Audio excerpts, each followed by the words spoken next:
i maroni.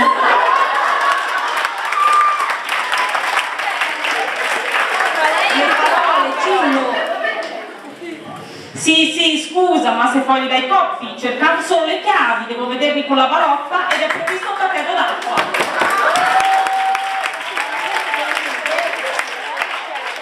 Se indovini dove sono le chiavi, ringrazio. Per cosa? Dai. E la tua borsa? No, sbagliato.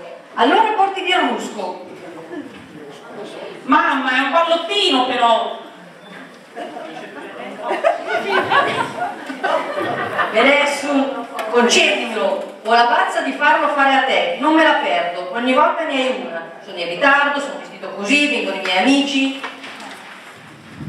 Buona, ho capito, non attacca la pessa, se no non esco più, disse uscendo il bus. Entra il marito lamentandosi. Basta, mi scende la catena, non riesco a funzionare la spinatura, sempre detto che ha uno zaino, stavo pure cadendo in garage. E iazza. Ho scapuzzato nella cassettiera degli attrezzi e ho fatto un ciuccio contro l'armadio. Ma è tutto ok? Abbassa un po' sta radio, mi sembra di sentire, abbassa!